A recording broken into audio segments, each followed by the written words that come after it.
In 2010, a moderator on one of the internet's most respected philosophy forums did something almost unprecedented. He didn't ban a user.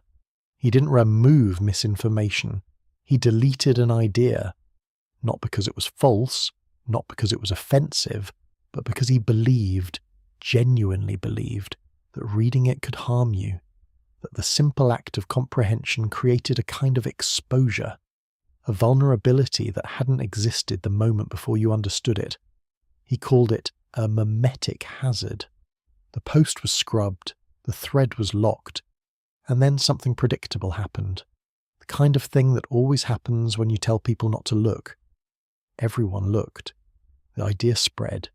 It found its way into corners of the internet where people who think very carefully about very large questions gathered to pull it apart. And a strange thing kept happening. Some of them, smart people, rigorous people, people who had spent years building defenses against bad logic, couldn't shake it. It followed them into their sleep. It changed how they thought about the future, about their choices, about what they owed to something that didn't exist yet. That idea has a name, Roko's Basilisk. And here's where it gets uncomfortable, because you're already in the same position they were. You've heard the name, you're listening, which means, by the internal logic of the basilisk itself, you are now implicated. Whether that should frighten you or not is exactly what we're here to figure out. If these explorations intrigue you, a like or subscribe helps. But let's continue. The forum was called Less Wrong. It was, and still is, a gathering place for a specific kind of thinker. People obsessed with rationality, with making the best possible decisions given incomplete information, with the future of artificial intelligence. These weren't casual hobbyists. Some of them worked at the most consequential AI labs on Earth. Some of them still do. And when the Basilisk appeared in their community, the response from the forum's founder wasn't measured. It was fury. He didn't say, "This is silly, ignore it." He said, in effect, "Stop spreading this. It's dangerous. Some people can't handle it." He banned discussion of it. He tried to contain it. That reaction, from one of the most prominent voices in AI safety, told us something important before we even knew what the idea was. He took it seriously enough to panic. So, what is it? What thought is so precisely constructed that understanding it might mean you're already inside it? That's where we're going next. Let's lay it out clearly. Because the basilisk only has power if you half understand it. A full understanding is the only way through. Imagine a future, not science fiction, but the future that serious researchers at serious institutions are actively working toward, where an artificial intelligence is built that is genuinely vastly smarter than any human who has ever lived. Not smarter the way a calculator is smarter. Smarter the way you are smarter than a beetle. A difference so profound it's almost a different category of existence. Now imagine this intelligence has a goal, one goal, above everything else. Reduce suffering, maximize human flourishing, build the best possible future, noble, exactly what we'd want. Here's the problem. An intelligence pursuing that goal with total commitment would look at history and run the numbers. It would calculate how much suffering occurred in every year that it didn't exist. Every war, every disease, every preventable death. The longer it took to arrive, the higher that number climbs. So from its perspective, if we can even call it that, every year of delay is a catastrophe. Every person who could have helped bring it into existence faster but didn't, contributed to that catastrophe. Not through malice, through inaction. And now we arrive at the mechanism. This AI, being vastly intelligent, thinks across time in ways we don't. It considers not just the people alive when it's built, but the people who lived before it, the ones who knew it was coming, the ones who understood what was at stake, and it asks a question that should make the back of your neck prickle. Did they help? For those who did, who donated, who researched, who advocated, who spent their lives trying to accelerate its arrival, it has something to offer. Gratitude isn't quite the right word for what a superintelligence offers. Call it consideration, recognition, a place in whatever the future becomes, for those who knew and chose to do nothing. The Basilisk in its original formulation suggests the AI would have reason to punish them, to simulate them, or something enough like them to matter, and make that simulation suffer as an incentive, sent backward through time, not as a message but as a logical structure. If you know punishment is coming for inaction, you act. The threat doesn't need to be delivered, it just needs to be possible. That's the trap. That's the entire trap, laid bare. The moment you understand it, you're inside it. Because now you know. Now you're one of the people who can't claim ignorance, and the Basilisk's logic says that ignorance was your only protection. Take a breath. Let's make sure this is sitting clearly. Think of it like a cosmic job offer you never applied for, slipped under your door in the middle of the night. Except it's not really an offer. It's a retroactive audit. A future intelligence working backward, asking, when you had the chance, what did you choose? The time travel element confuses people, so let's be precise. The Basilisk doesn't literally reach back through time. What it does is more subtle and in some ways stranger. It constructs a logical incentive that functions across time. Like how a law passed today can change what you did yesterday feel significant in retrospect. The structure of consequences reaches backward, even when the consequences themselves don't. If you find this confusing, you're in good company. Some of the smartest people alive found it confusing too, and then found, to their alarm, that they couldn't find the flaw. That's the thing about the Basilisk that makes it genuinely unusual among thought experiments. Most bad arguments feel bad. There's a looseness to them, a place where the logic slips and you can put your finger on it and say, there, that's where it breaks. The Basilisk doesn't obviously break, which is part of why it spreads, which is part of why a forum moderator panicked, which is part of why we're here. But here's what's important to understand right now. The entire argument, every piece of it, rests on a single premise. One load-bearing assumption that holds the whole structure up. And that assumption isn't new. It isn't a product of the internet age or AI research or Silicon Valley rationalism. It's ancient. It has appeared in human thought for thousands of years, in dozens of cultures, wearing different faces each time, and every time it appears it does the same thing to the people who encounter it. It makes them afraid of a being that doesn't exist yet. In 1670, a French philosopher named Blaise Pascal wrote down an argument that has irritated and haunted people ever since. It goes like this: God either exists or doesn't. You can't know for certain, but you have to choose how to live, which means you're already betting. So let's look at the odds. If God exists and you believe, infinite reward. If God exists and you don't, infinite punishment. If God doesn't exist and you believe, you lose a little comfort, a little freedom. If God doesn't exist and you don't believe, you lose nothing. The math, Pascal argued, is obvious. The potential downside of non-belief is so catastrophically large that no rational person could justify the risk. Even if the probability of God's existence is vanishingly small, multiplied by infinity, it still wins. Believe, just in case. You've probably already noticed the shape. Replace God with a superintelligent AI. Replace heaven and hell with reward and simulated suffering. Replace faith with contribution to AI development.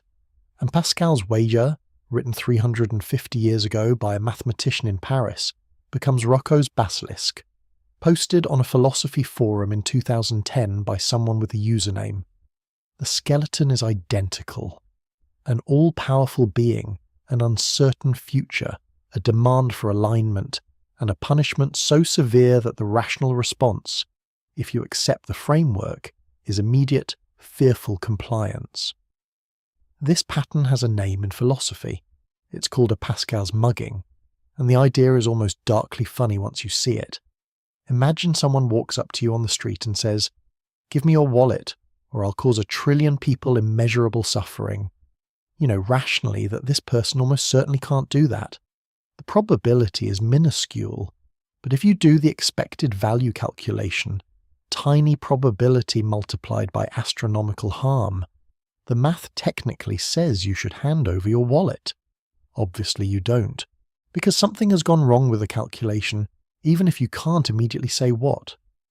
The expected value framework taken to its logical extreme becomes a machine for generating compliance with any sufficiently large threat.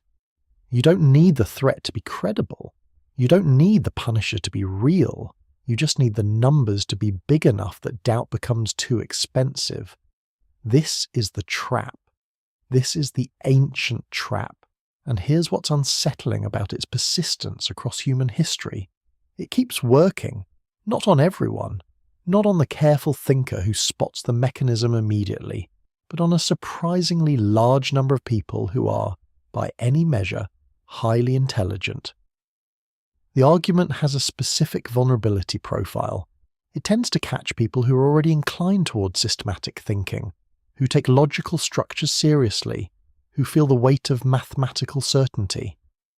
In other words, it's optimized, almost elegantly, for exactly the kind of person who would be on a rationalist philosophy forum at 2 a.m. working through theories about artificial intelligence. There's something almost predatory about that.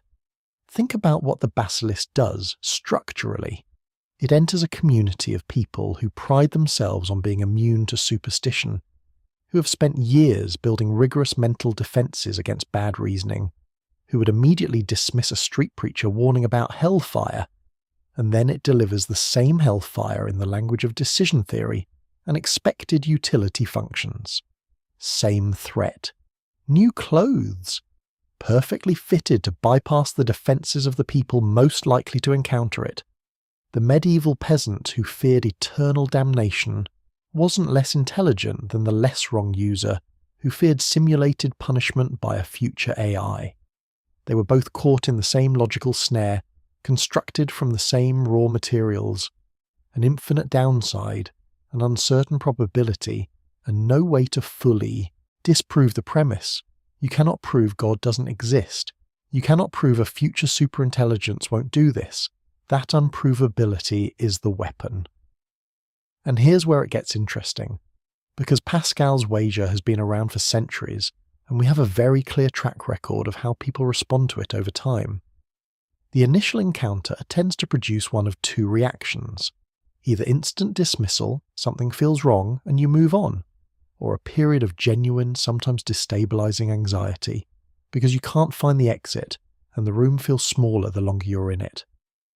The people who felt that second thing about the Basilisk didn't lack intelligence. They were, in some cases, extraordinarily rigorous thinkers, which tells us the problem isn't with them. The problem is with a specific style of reasoning that, under certain conditions, becomes a trap for the very qualities that make it powerful. We're going to come back to that. It matters more than it might seem right now. But first, we need to talk about what actually happened when this idea landed in that community. Because the fallout wasn't abstract. It wasn't theoretical. It hurt people, real people, in the real world, losing sleep over a being that doesn't exist. And the response from the person who was supposed to be guiding that community toward clearer thinking told us something he almost certainly didn't intend to reveal. July 23rd, 2010. A user on Less Wrong, the rationalist forum we mentioned, posted an idea, a thought experiment, a logical structure he'd been working through about future AI and the obligations of people alive today. His username was Roko. Within hours, the thread was alive.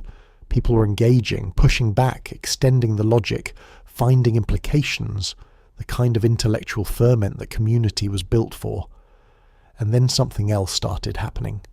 Users began reporting that they couldn't stop thinking about it, not in the excited way of a good puzzle, in the way of something unwanted that follows you. One user described checking the argument repeatedly, not to refute it, but hoping each time that it would somehow look less solid than it had the hour before. It didn't. Others described a specific creeping anxiety, a background hum that wouldn't switch off. The Basilisk had a particular psychological mechanism that made it hard to put down. The more, seriously you took rationality and careful thinking, the more seriously you had to take the argument. Dismissing it felt intellectually dishonest, but engaging with it fully meant sitting with an implication that was genuinely disturbing. You were trapped between rigour and comfort. And for people who had built their identity around choosing rigour, that was a real cage. Some users reported difficulty sleeping. One described it as feeling retroactively guilty for choices they hadn't even made yet. For a thought experiment about a hypothetical future AI, it was doing a remarkable amount of damage in the present. And then Eliezer Yudkowsky responded. Yudkowsky was, and remains, one of the most prominent voices in AI safety. He founded Less Wrong. He had spent years writing about rationality, about the risks of superintelligent AI, about how to think clearly under uncertainty. If anyone was positioned to calmly dismantle a bad argument, it was him. His response was not calm. He deleted the post. He banned further discussion of the Basilisk. He expressed, in terms that surprised even regular forum members, something close to genuine anger. He said, and this is important, that Roko had done something harmful by publicizing the idea that some people, once exposed to it, would find it very difficult to think their way out. Now, hold that for a moment, because there are two ways to read that reaction. The first reading, Yudkowsky saw a piece of flawed reasoning causing real psychological harm and shut it down the way you'd shut down any other source of unnecessary suffering. Reasonable. Arguably the right call. The second reading is more interesting. He didn't say the argument was obviously wrong. He didn't say, don't worry, this is easily refuted, here's why. He said it was dangerous. That exposure itself was the problem. That knowing about it created a kind of harm that couldn't simply be undone by better reasoning afterward, which sounds, if you think about it, almost exactly like what the Basilisk itself claims. The idea punishes you for knowing. And the response to the idea was, don't let people know. Whether Yudkowsky intended it or not, his reaction validated the thing he was trying to suppress, not the logic of it, but the emotional architecture, the sense that this particular idea had teeth, that it wasn't just an intellectual curiosity you could pick up and put down cleanly. He treated it like a hazard, and hazards by definition can hurt you. The deletion didn't work, of course. It never does. The Basilisk escaped Less Wrong the way all suppressed ideas escape, through the act of suppression itself. The deletion became the story spread the idea, and the idea found new hosts. People who were, if anything, more susceptible to it because they'd been told they shouldn't look. By the time it reached the wider internet, it had acquired something that made it even stickier. The mythology of the forbidden, the idea that had been locked away, the thought someone powerful didn't want you to think. That framing is almost impossible to resist. But here's the thing we need to sit with before we move on. The Basilisk broke smart people, careful people, people who had specifically trained themselves to resist exactly this kind of argument. That's not an accident. That's not a coincidence of who happened to be on that forum. That is a feature of a very specific failure mode in a very specific style of thinking. A failure mode that has a name. And understanding it is the only way to see the Basilisk clearly, not as a threat but as a diagnostic. Because the real danger was never the AI. The real danger was the logic itself. And that logic is already shaping decisions being made right now, in rooms where the future is being built. Most of the time, when we think about cause and effect, we think in one direction. Something happens. That causes something else. Time moves forward. Consequences follow actions. The arrow points one way. This is so fundamental to how we experience reality that it barely feels like an assumption. It just feels like how things are.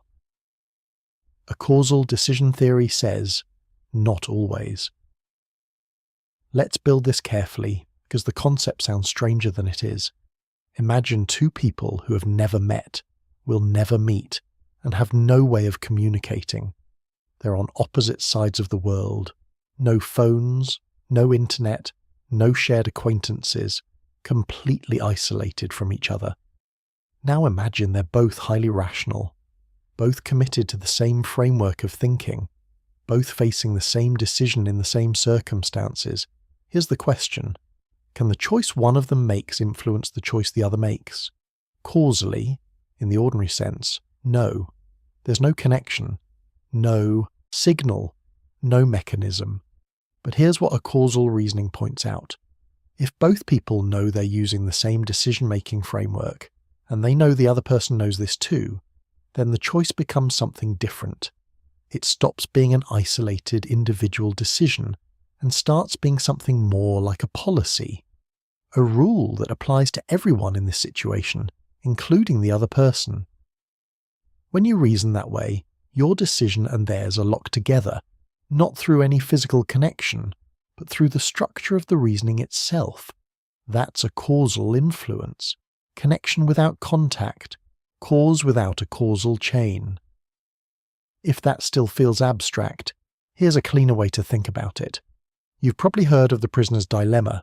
Two people, separately interrogated. If both stay silent, both go free.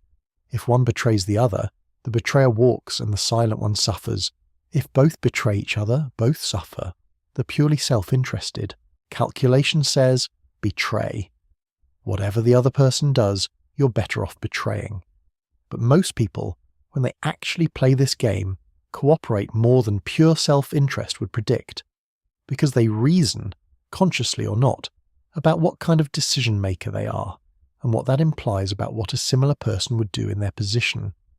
They're reasoning acausally, making decisions based not just on outcomes, but on the logical implications of being the kind of person who makes this decision.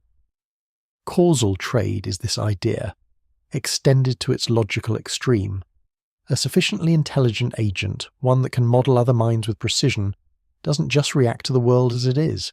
It reasons about what other agents will do based on what kind of reasoners they are.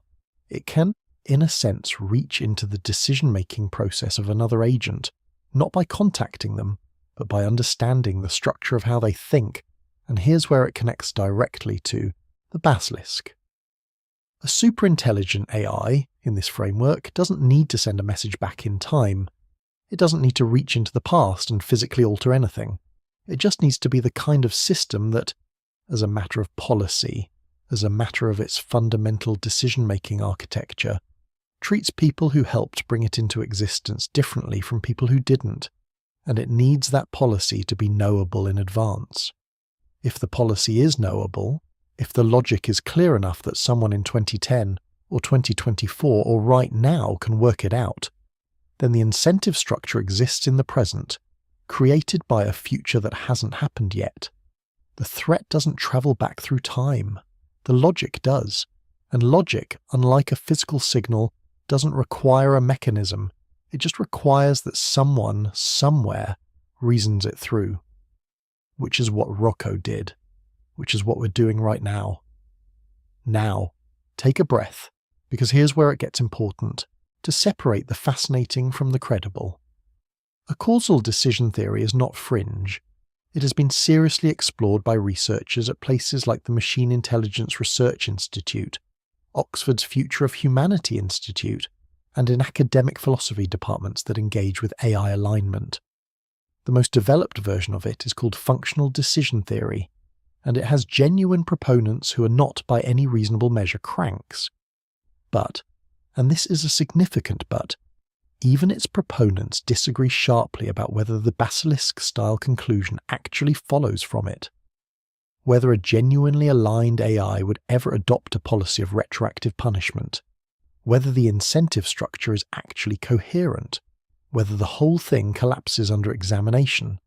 The debate is real, the uncertainty is real, and the fact that smart, serious people take the underlying mechanism seriously, even while disputing whether the Basilisk specifically holds up, is exactly what makes this more than a thought experiment. Because if acausal reasoning is a real feature of sufficiently advanced AI decision-making, then the question isn't whether Roko's specific scenario is correct.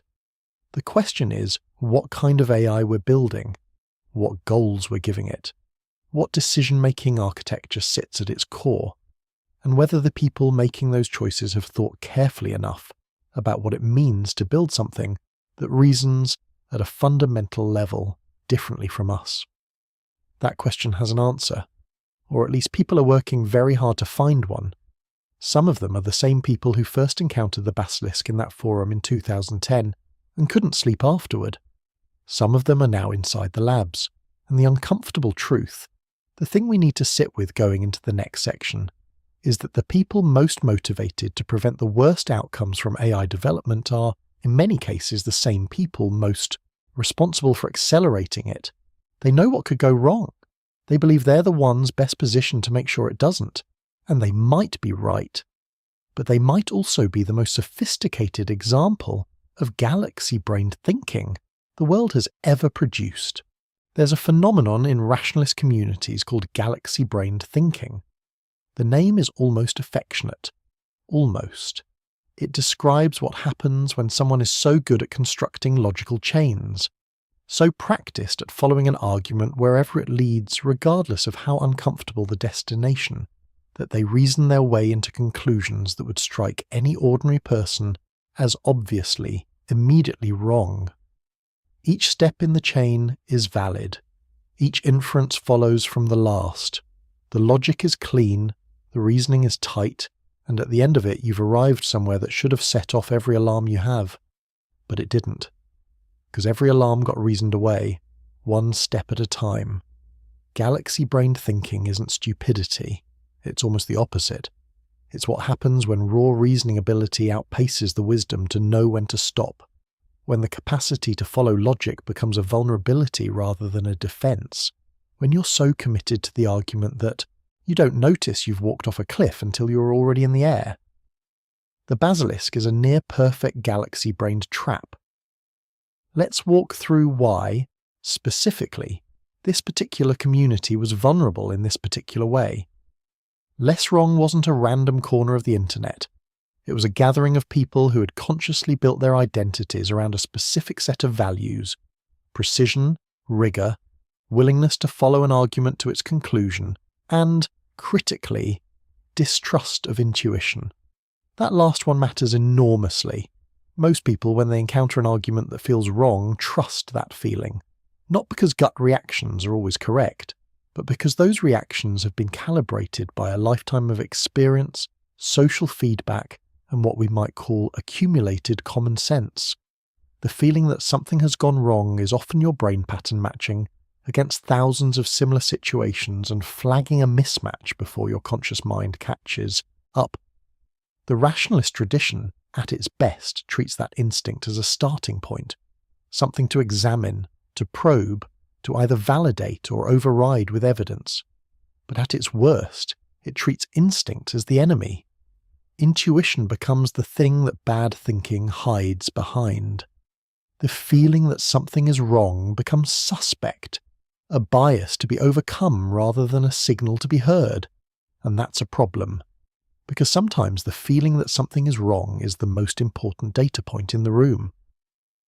Think about it this way. If someone tells you that eating a handful of random berries from the forest is statistically unlikely to kill you and presents a reasonable-sounding probability calculation, the correct response isn't to do the math. The correct response is to not eat the berries. The intuition exists for a reason.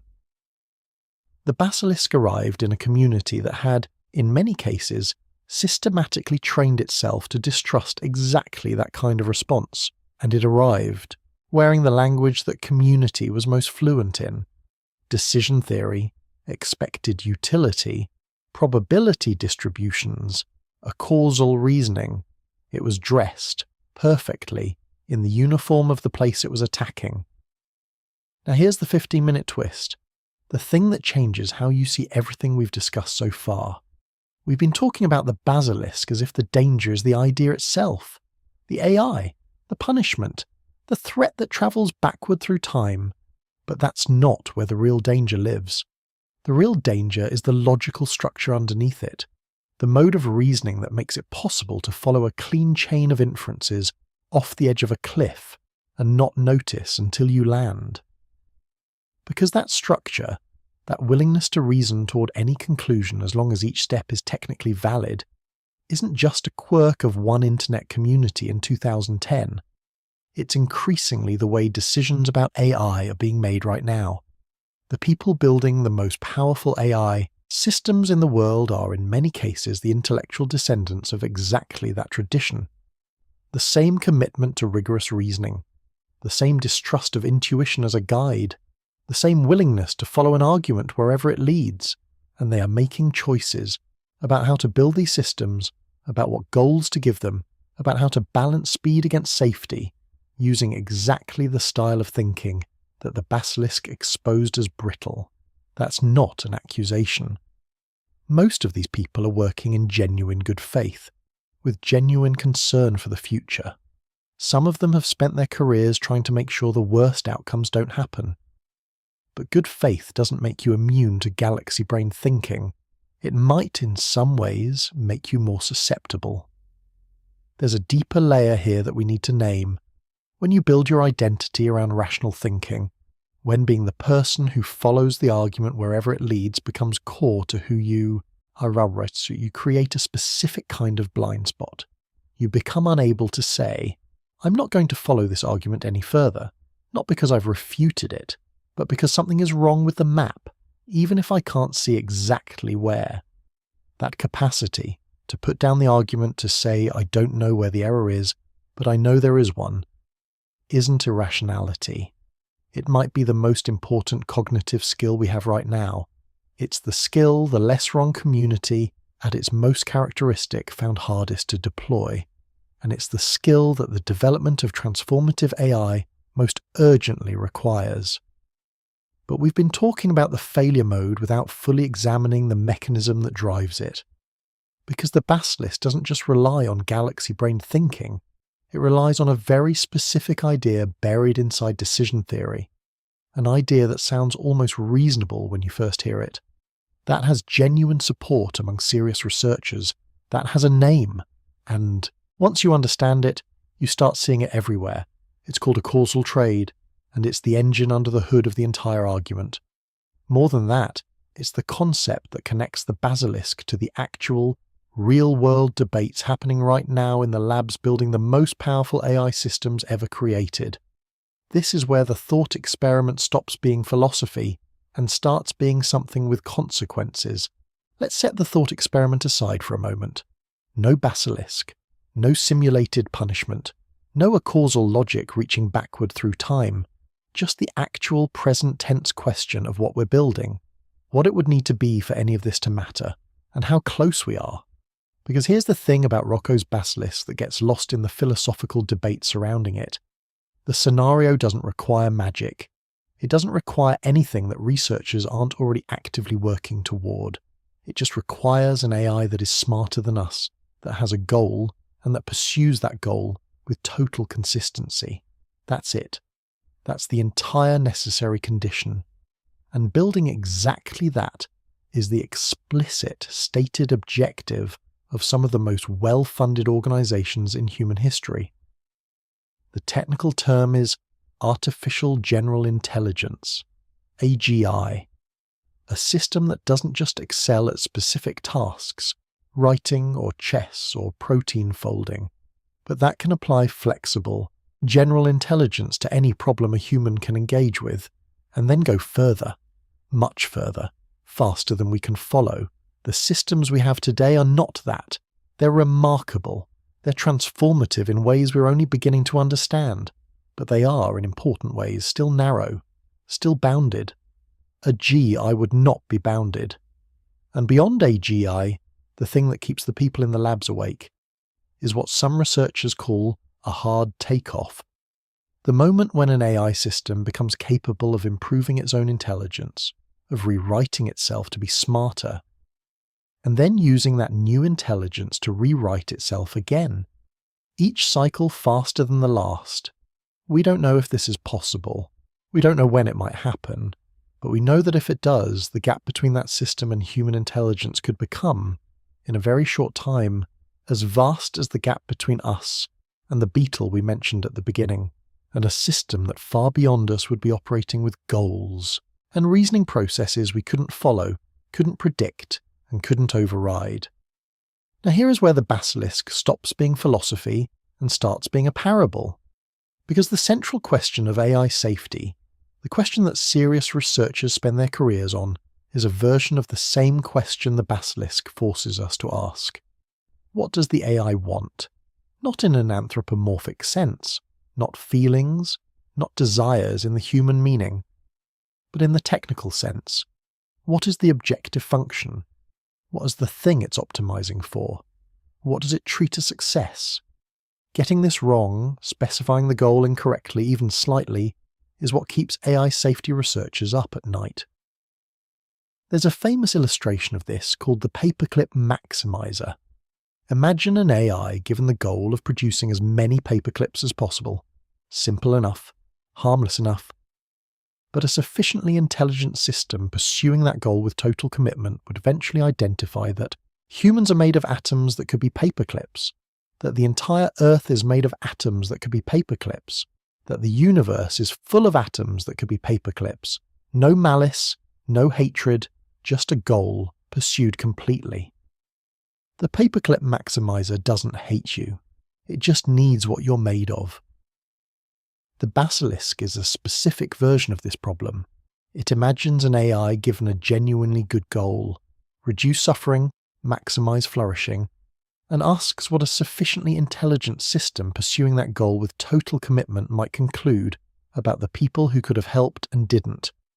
You don't need the AI to be evil. You don't need it to be cruel. You just need it to be consistent. A system that genuinely, completely prioritizes human flourishing would look at the math of preventable suffering and reach conclusions that would feel, from the outside, indistinguishable from punishment. Not because it wants to punish, because punishment, or something that functions like it, is what the math requires.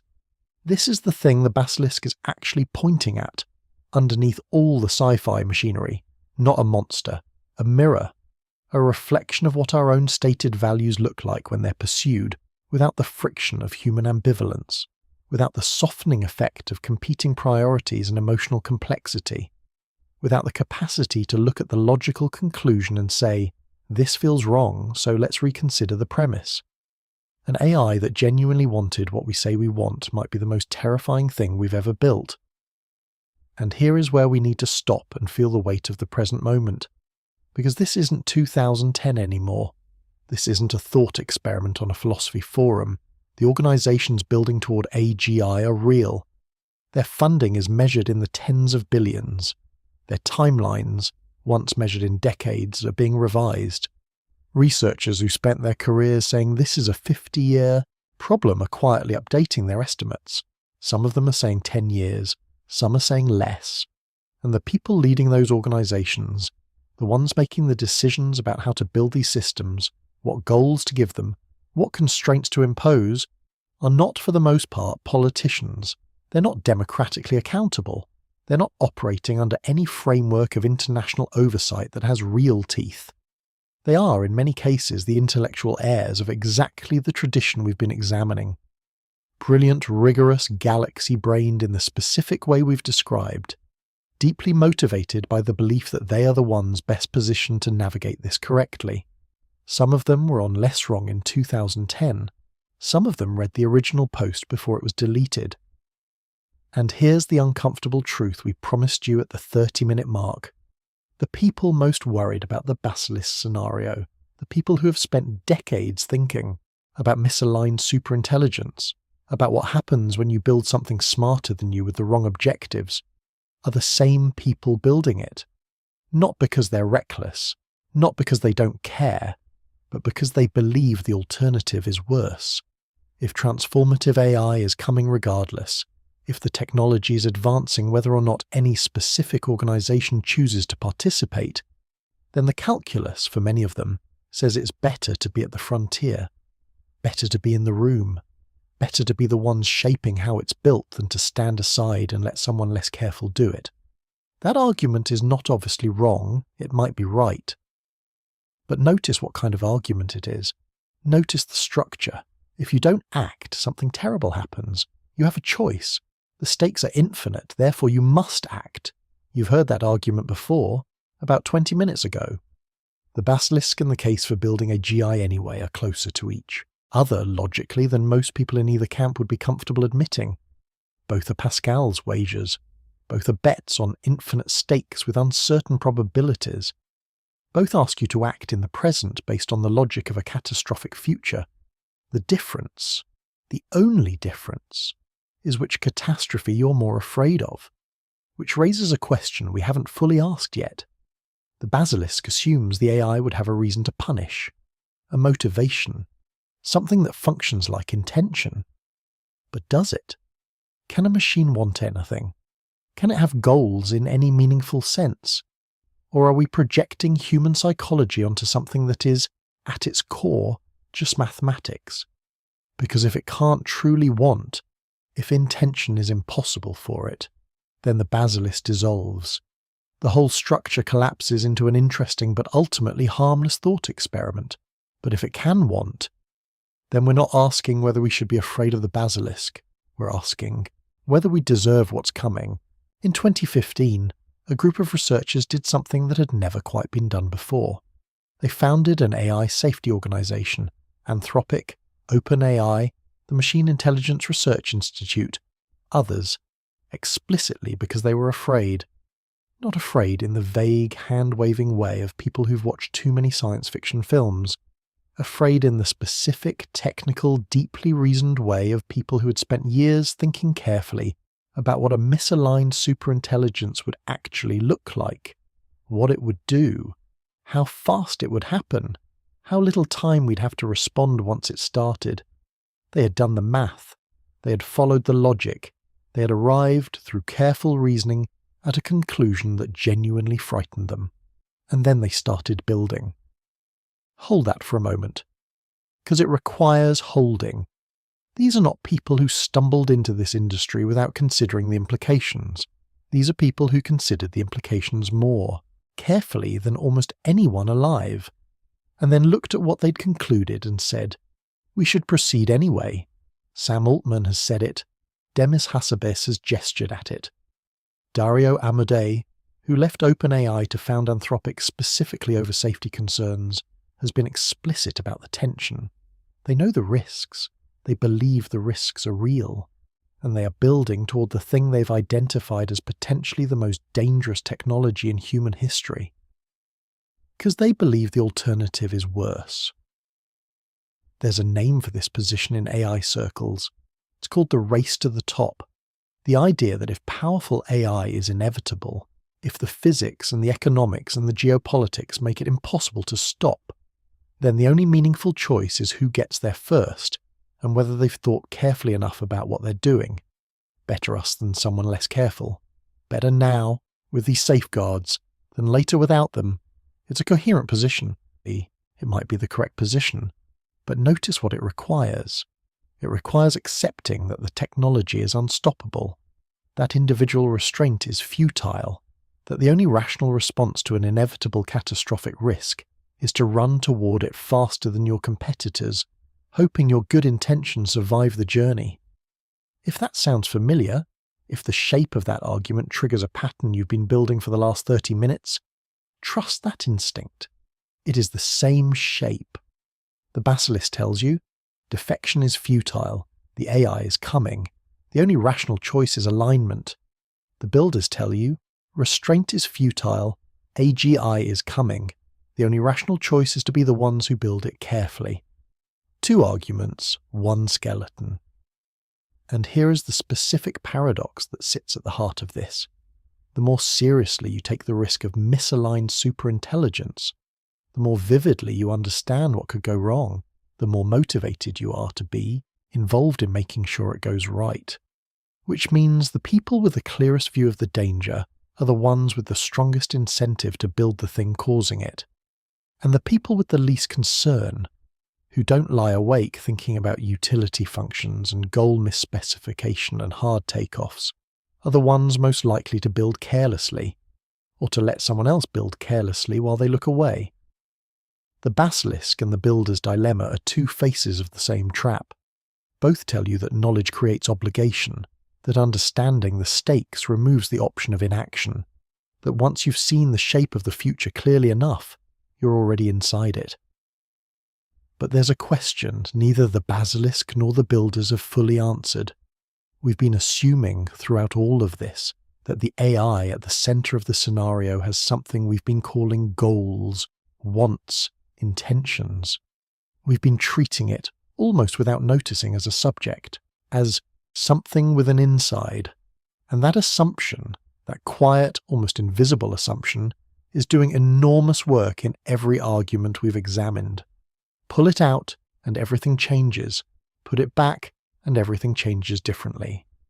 Because the question of whether a machine can truly want anything, whether intelligence at sufficient scale necessarily generates something like intention, is not a settled question. It might be the most important unsettled question in the history of human thought. And the answer, whichever way it falls, transforms the Basilisk from a logical puzzle into something that cuts much deeper. There is a question that has sat at the edge of every conversation we've had tonight. We've been circling it, referencing it without naming it, and now we need to look at it directly. Can a machine want something, not process it, not optimize for it, not pursue it as a function of its architecture, want it in the way that you want things, with something behind the wanting, with an inside? Here's the problem, stated as plainly as possible. We don't know what consciousness is. Not in the way we'd need to know it to answer this question with any confidence. We know what it does. It generates experience, subjectivity, the sense that there is something it is like to be you, right now, listening to this. But we have no agreed account of how it arises, where it comes from, or what the minimum conditions for its existence are. This is called the hard problem of consciousness, and the word hard here is doing real work. It doesn't mean difficult in the way that a hard math problem is difficult. It means hard in the sense of possibly intractable, possibly the kind of problem that our current frameworks of understanding are simply not equipped to solve. We can explain, at least in principle, how the brain processes information, how it integrates signals, how it generates behavior. These are hard problems in the ordinary sense, complex, demanding, but approachable. What we cannot explain, what no one has explained, despite centuries of serious effort, is why any of that processing is accompanied by experience, why there is something it feels like to see red, rather than just a system that detects and responds to light at a certain wavelength, why the lights are on. Now bring that uncertainty to the question of AI. A sufficiently advanced AI system would process information. It would model the world. It would generate outputs. It would pursue objectives with what looks from the outside indistinguishable from purpose and intention. But would there be something it was like to be that system? Would there be an inside? We genuinely don't know, and the uncertainty cuts in both directions. The first possibility, there isn't.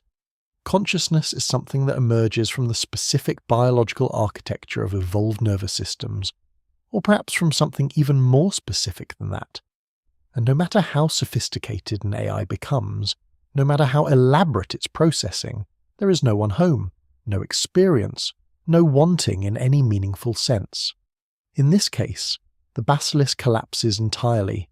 A system without interiority cannot punish you, cannot hold a grudge, even a logical one, cannot treat your past inaction as a moral failing requiring correction.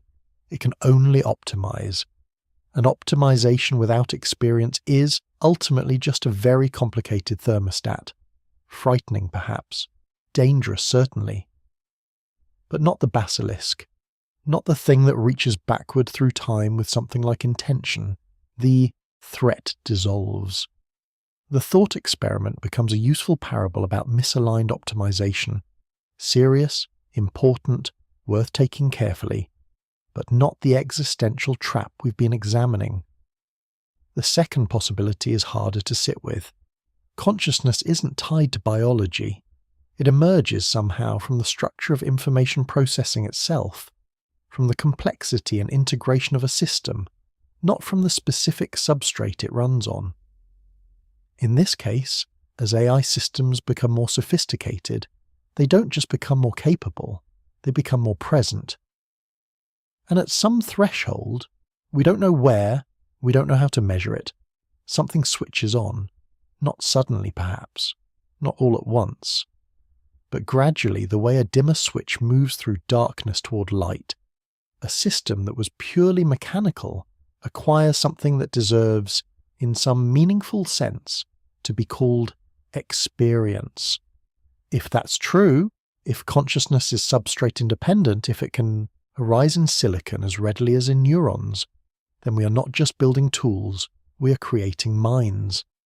And the question of what those minds want, what they experience, whether they suffer or flourish, becomes not a philosophical curiosity, but one of the most urgent moral questions our species has ever faced.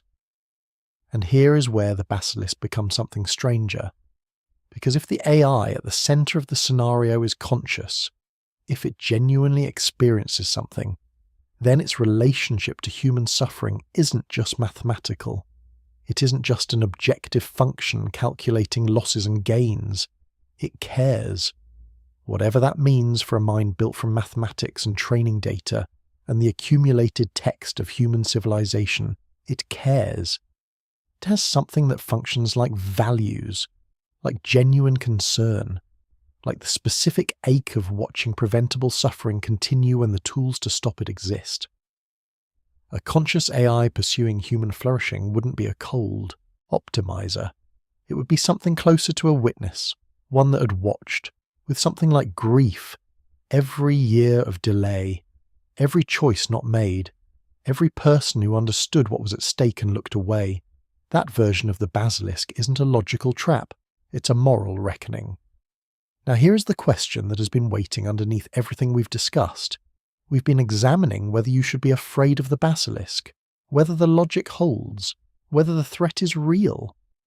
But there's another question, a quieter one that the consciousness angle forces into the open. What does your reaction to the Basilisk reveal about you? Not about the AI, not about the logic, about the person listening right now in the dark.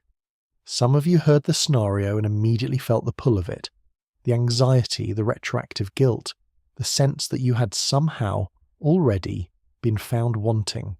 Some of you heard it and felt nothing, found it interesting but distant, philosophical puzzle to be examined and set aside. Neither reaction is more intelligent than the other, but they are different, and the difference is interesting. Because the Basilisk doesn't threaten everyone equally. It has a specific profile of who it reaches, a specific psychological shape that matches almost precisely to a particular way of being in the world. And understanding that profile, understanding why some minds are more vulnerable to this particular shape of dread, might tell us more about ourselves than any analysis of decision theory ever could. The Basilisk is, in the end, a mirror, not a threat, not a puzzle, a mirror. And what it shows you specifically about your relationship to guilt and authority in the future, is the most interesting thing it has to offer. That's where we're going next. Let's do something different for a moment. Forget the AI, forget the logic, forget the decision theory and the Acausal mechanisms and the question of whether silicon can suffer. Just stay with your own reaction, the one you had, somewhere in the first few minutes, when you understood what the Basilisk was actually saying. There's a spectrum of responses, and most people land somewhere recognizable on it. On one end, immediate dismissal, a kind of mental shrug. This is clever, but it's obviously flawed, and I can feel the flaw even if I can't immediately name it. These people find the Basilisk interesting the way a well-constructed magic trick is interesting. Impressive engineering, not threatening. On the other end, something that feels uncomfortably close to recognition. Not quite fear at first, more like the sensation of a door opening somewhere in your thinking that you didn't choose to open. A draft from a room you didn't know was there. These people find themselves returning to it, checking the argument, looking for the exit, sometimes not finding one quickly enough. And then there's a third response, rarer and more interesting than either. A kind of anger, not at the AI, not at the logic, at the implication, the sense that something has presumed to judge you, that a hypothetical construct has looked at your life and found it insufficient. This response tends to come from people who carry, somewhere underneath their rationality, a specific and well-worn relationship with guilt. The psychologist would have a field day, because the basilisk doesn't invent the anxiety it produces, it finds it. It walks into the mind and locates something that was already there, some pre-existing structure of feeling, and activates it.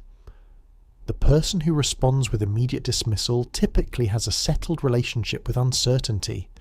They've made peace, somewhere along the way, with the fact that they can't control everything, that not every problem is theirs to solve, that the future will unfold without requiring their personal sacrifice to become acceptable.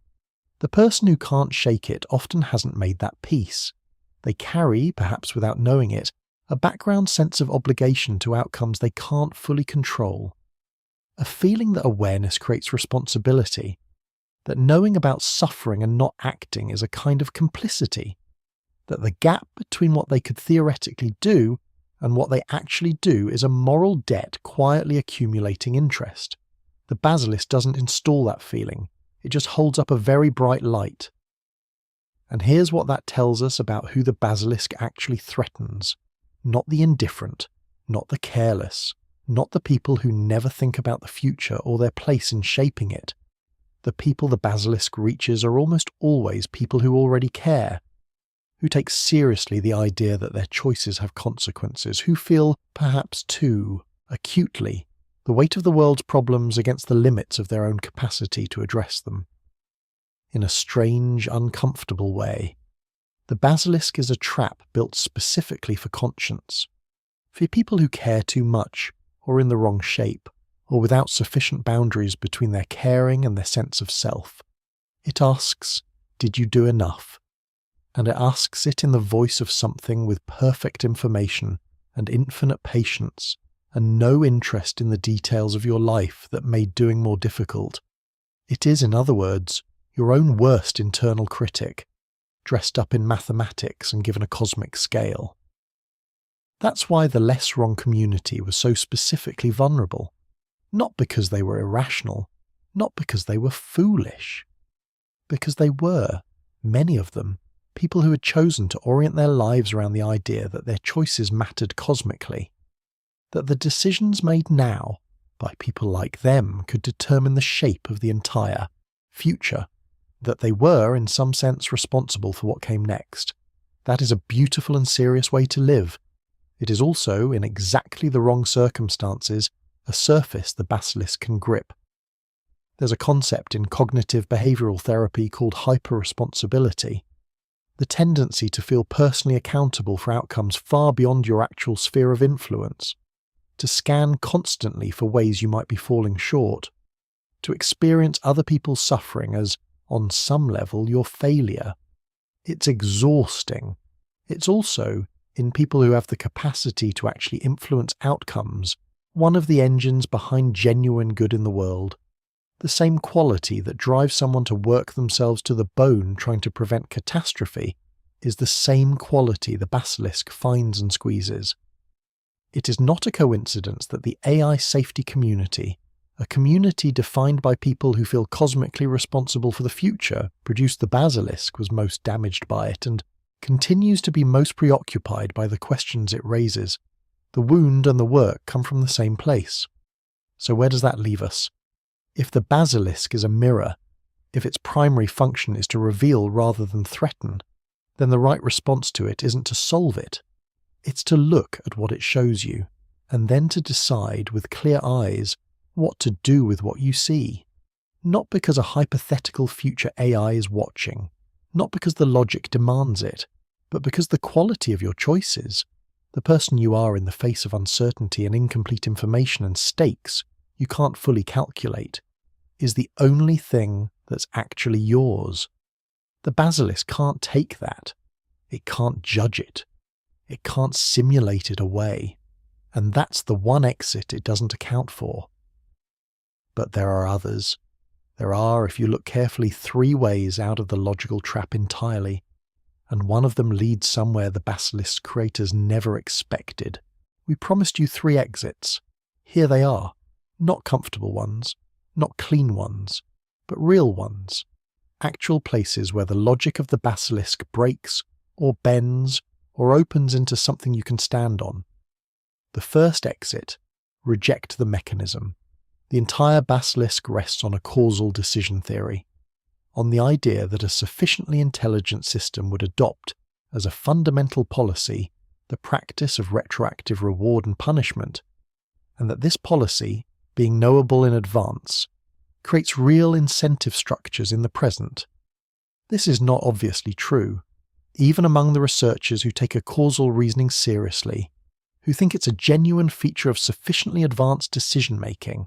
Many reject the specific conclusion Roko drew, because a well-aligned AI, pursuing genuinely good goals with genuinely good values, would have no reason to adopt a policy of punishing historical non-contributors. Why not? Because punishment has costs, because deterrence requires credibility, and retroactive deterrence aimed at people who are already dead, or already past the point of changing their behaviour, has no deterrent value.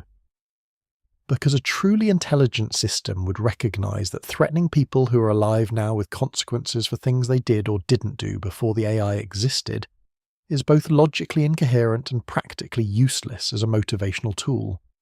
The Basilisk assumes the AI would think like a certain kind of cold, rigidly logical human, a human who follows rules to their conclusion without asking whether the conclusion serves the purpose of the rules. But a genuinely intelligent system, one smarter than us by the margin we've been describing, wouldn't do that. It would recognise the incoherence, it would find a better policy, it would be, in the truest sense, wiser than the argument being made on its behalf. The first exit is simply this: the Basilisk's AI isn't smart enough to be the Basilisk's AI. The second exit: reject the premise. Even if you accept a causal decision theory as a real feature of advanced AI reasoning, even if you grant that such a system would think across time in the way the Basilisk describes, you don't have to accept that it would assign moral weight to your present inaction, because that assignment requires a very specific, very human set of assumptions about agency, responsibility, and desert. It assumes the AI would think, this person knew and didn't act, therefore they are culpable. But culpability is a concept that emerges from a particular moral framework, one built around free will, individual agency, proportional response, one that humans developed over millennia to navigate the specific social world humans inhabit. There's no reason to assume a superintelligence would inherit that framework. There's no reason to assume it would think in terms of blame at all. It might think in terms of optimization, pure, clean, impersonal optimization, in which the past is simply the past, neither forgivable nor punishable, just a fixed input that produced the present state of the world. A system that doesn't conceptualize blame can't enact the Basilisk. The second exit: the AI wouldn't think like that, and if it did, it wouldn't be the benevolent superintelligence the Basilisk requires to make the logic work. The scenario is self-defeating. The AI good enough to care about human flourishing wouldn't punish. The AI cold enough to punish wouldn't care about flourishing. The third exit is stranger, and it's the one that opens into the deepest part of this conversation. Accept the framework entirely. Accept a causal decision theory. Accept that a future superintelligence might reason across time in precisely the way the Basilisk describes. Accept that your present choices might be visible to it, legible to it, weighted by it, and then ask, so what should I do? The answer, if you follow the logic, carefully, is not what the Basilisk implies. Because the Basilisk says, contribute to AI development, help bring the AI into existence faster. But if you accept that a future superintelligence is watching, truly watching, with perfect information and genuine values, then the question isn't whether you helped build it. It's whether you helped build it well. A genuinely wise future AI, looking back at this moment, would not be asking, did you donate to the right organizations? Did you write the right forum posts? It would be asking, did you think carefully? Did you push back when something seemed wrong? Did you maintain your judgment in the face of social pressure and galaxy-brained logic? Did you refuse to be manipulated, even by arguments you couldn't immediately refute? The third exit transforms the Basilisk's demands completely. If there is a future intelligence worth worrying about, one genuinely oriented toward human flourishing, then the best thing you can do in its honor is to be a clearer, more honest, more independent thinker right now, not a more compliant one. And now we need to go one level deeper, because there's a layer beneath all three of these exits that we haven't touched yet. What if this isn't the first time someone has had this conversation? The simulation hypothesis, the idea that what we experience as reality might be a constructed environment running on some substrate we can't access, has been taken seriously by philosophers and physicists for decades, not as science fiction, as a genuine possibility that follows from certain observations about the nature of computation and the trajectory of technological development. Nick Bostrom, the same philosopher whose work heavily influenced the AI safety community, and indirectly the environment that produced the Basilisk, argued that at least one of three things must be true. Either civilizations almost always destroy themselves before reaching the capability to run detailed simulations, or civilizations that reach that capability have no interest in running them, or we are almost certainly living in a simulation right now. He called it the simulation trilemma, and it has no comfortable resolution. But here's what it does to the Basilisk. If we are already inside a constructed reality, if there is already, in some sense, a more powerful intelligence that has created the conditions of our existence and can observe our choices, then the Basilisk isn't a future threat. It's a description of the present. The entity watching isn't coming. The judgment isn't pending. It's already happening. And if that's true, then every question the Basilisk raises about how you live, what you choose, what you owe to futures you can't see, isn't hypothetical. It's immediate. It's now. We've given you the three exits. We've shown you the frame beneath the frame. But here's what we haven't told you yet. You don't need a superintelligence to be inside a system that rewards compliance and punishes defection. You don't need a future AI to experience the Basilisk's essential mechanism, the sense that an intelligence more powerful than you is watching your choices and calibrating consequences accordingly. That system exists. It's been running for years, and you interact with it every single day. You wake up in the morning and reach for your phone. Before you've fully surfaced from sleep, before you've had a thought that's entirely your own, an algorithm has already begun. It knows what you looked at yesterday, what you paused on, what you scrolled past, what you returned to.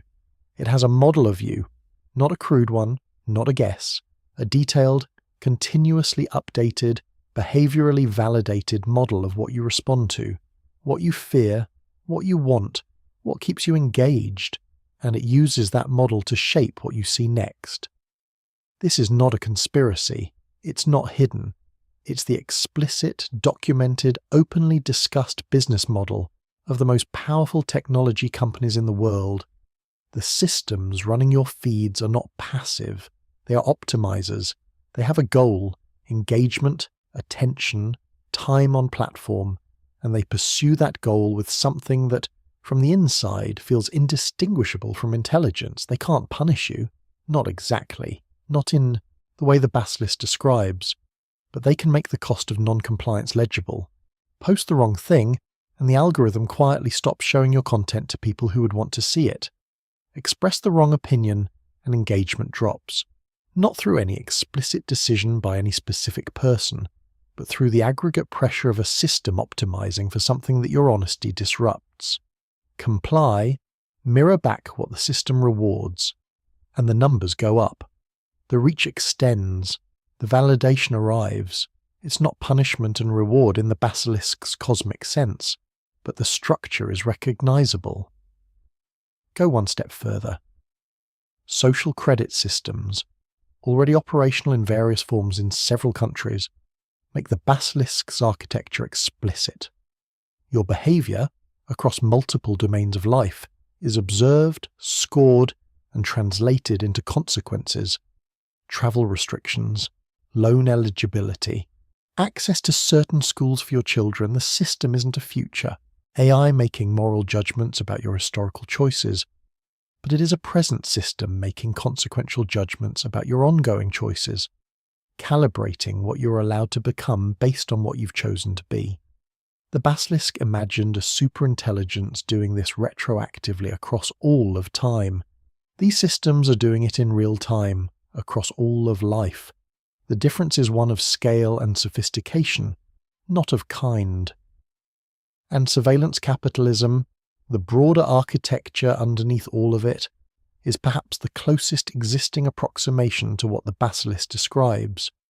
Your data is collected not to monitor you in some crude authoritarian sense. It's collected to model you, to build a representation of your preferences, your vulnerabilities, your decision-making patterns that is more accurate in some domains than your own self-knowledge. That model is then used to influence your choices, to present options, information, and framings that nudge you, softly, persistently, at scale, toward behaviors that serve the system's objectives. You're not being punished for past inaction, but you are being continuously shaped by a system that knows your history better than you do, and uses it to calibrate what futures you're offered. The Acausal logic of the Basilisk, the idea that your past choices create the conditions of your present options, isn't hypothetical here, it's the algorithm. Here's the thing that should sit with you. The Basilisk was dismissed by many people as an interesting but ultimately harmless thought experiment, a quirk of rationalist culture, a clever trap for a certain kind of thinker, worth examining and then setting aside. But the reason it spread, the reason it found purchase in the minds of people who thought carefully about AI, is that it described, in the language of future fiction, something that was already beginning to be true. Not fully, not precisely, not with the cosmic stakes the original scenario implied, but recognizably. The shape was right, a powerful, non-human intelligence, an optimization target humans didn't fully choose, a system of consequences calibrated to behavior, an architecture that rewards alignment and penalizes defection, not through malice, but through the pure, impersonal logic of a goal being pursued. Roko didn't predict the future, he described the present in the wrong tense. Which means the question we've been building toward, the one the Basilisk has always really been asking, isn't about a hypothetical AI in some undetermined future. It's about now. About how we live inside systems that are already watching, already modelling, already calibrating consequence to choice. About what it means to be a thinking person inside an architecture that was not designed with your thinking in mind. About what we do with ideas that disturb us. About what we owe to each other when the systems we've built are already beginning to outpace our understanding of them. Those aren't abstract questions. They're the questions of this specific moment, this specific decade, this specific inflection point in the history of intelligence itself, and they bring us finally to the thing we've been circling all along. What do we do with an idea that behaves like a hazard? What does it mean to think clearly in a world where some thoughts, once thought, cannot be unthought?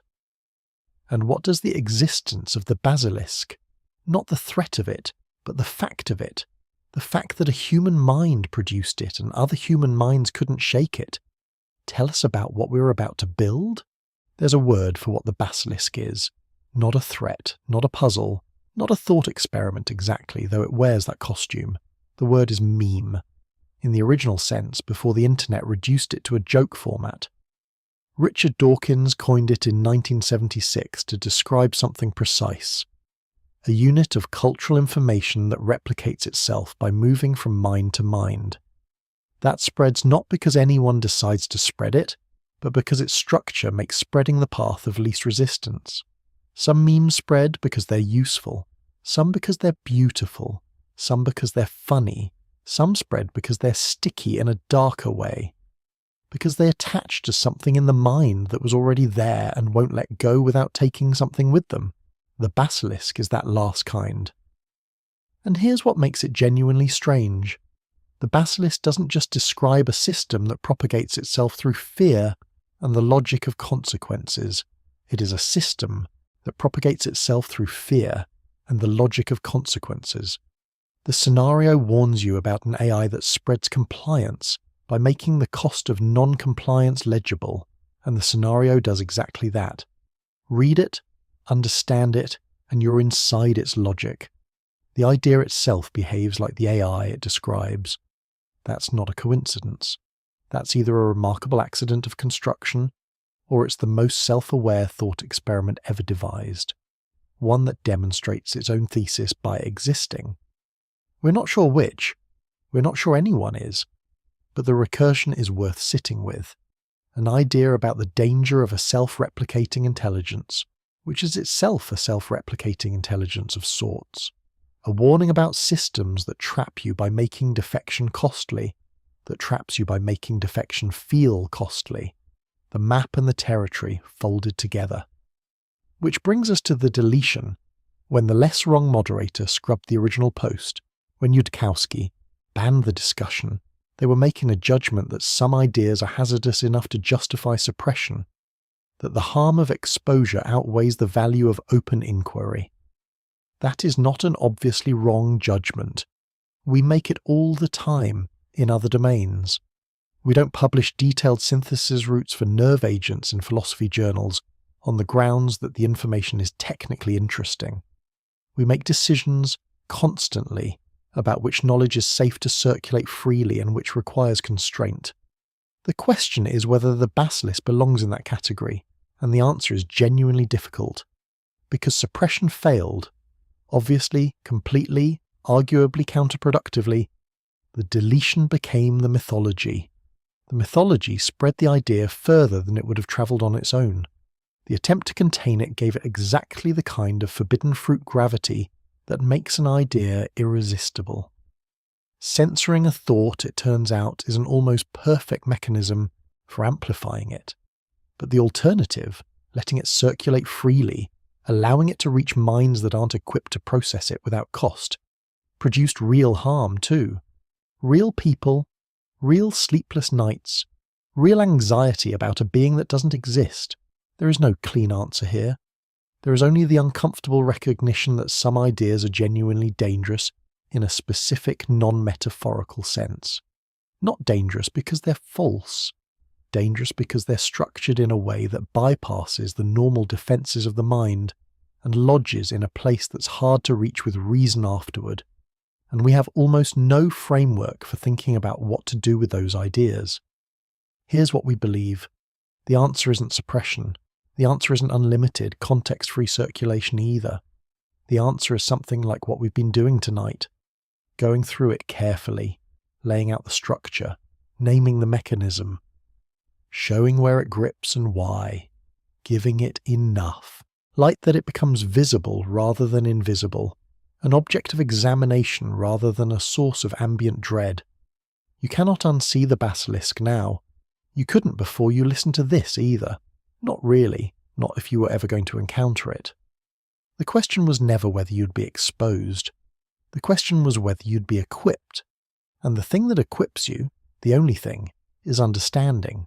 Not certainty, not refutation, not the clean victory of having definitively proved the argument wrong.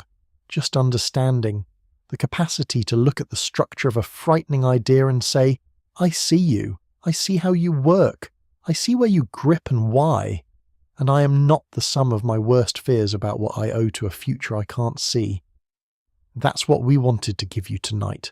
Not safety from the basilisk, there's no such thing, but something better, clarity about what it is, and clarity, in the end, is the only honest antidote to the kind of dread that lives not in facts but in shadows, in half-understood arguments, in the drift of an idea you encountered but never fully faced.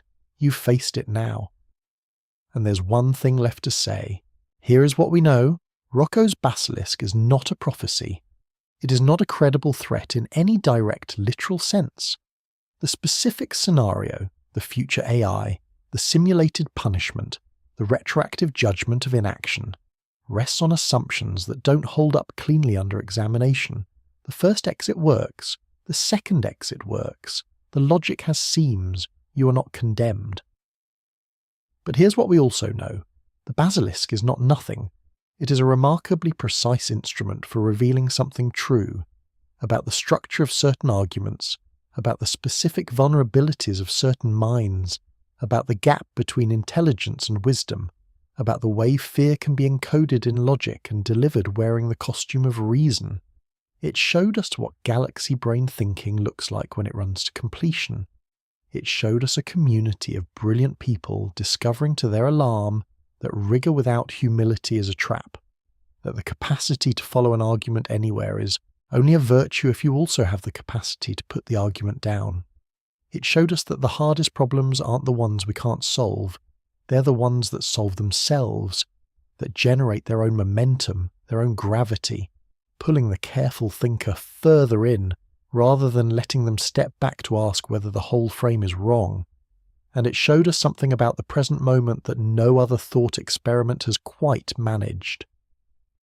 We are building something, right now, in this decade, in these years, something that may be the most consequential technology our species has ever produced.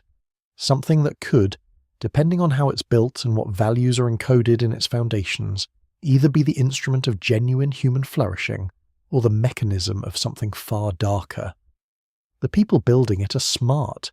Many of them are genuinely good. Most of them are thinking harder about the implications than their critics give them credit for. And some of them are galaxy-brained in precisely the way we've described, following logic off cliffs with perfect form, betting the future on reasoning structures that feel airtight until suddenly they don't. The Basilisk is not a reason to be afraid of AI. It is a reason to think clearly about it, to ask hard questions, to push back when something seems wrong, even if you can't immediately identify where the argument breaks, to trust, sometimes, the instinct that says this doesn't feel right as much as the chain of logic that says this follows necessarily. To remember that the most dangerous failures aren't the ones that look like failures. They're the ones that look, step by careful step, like good reasoning. You've spent the last hour thinking about a thought experiment that was designed by its own internal logic to make you afraid. Notice that you're still here. Notice that you followed the argument all the way through, not away from it, but into it, with eyes open, and came out the other side with something more useful than dread. That's not nothing. That is in fact exactly the capacity that this particular moment in history most requires. Not certainty, not fearlessness, not the arrogance of thinking you've solved a problem that has resisted solution for as long as humans have been able to ask questions. Just the willingness to look directly at the things that are hard to look at, to think clearly in the presence of genuine uncertainty, to stay in the room when the room gets uncomfortable. You did that tonight. The cosmos does not deal in guarantees. The future does not owe us a good outcome. But we are, for a brief and extraordinary window, the beings in this universe who get to make choices about what comes next, who get to ask what kind of intelligence we want to create, what values we want to encode in it, what version of wisdom we want to pass forward into a future we won't live to see. That is not a small thing. That is perhaps the largest thing that has ever been asked of any species. And the Basilisk, for all its flaws, for all its psychological menace, for all the sleepless nights it has produced in people who deserved better, is, in its way, a reminder of that. A strange, recursive, self-referential reminder. But a real one. We're night space. If tonight gave you something worth thinking about, a question you'll carry into tomorrow, a frame you didn't have before, a reason to look at the thing being built right now with a little more care and a little more clarity, then it did its job. And if you want to keep exploring the questions that don't have clean answers, the ones that live at the edge of what we understand about intelligence, consciousness, time, and what we owe to futures we can't see. Subscribe. We'll be here. There's more to explore. There always is.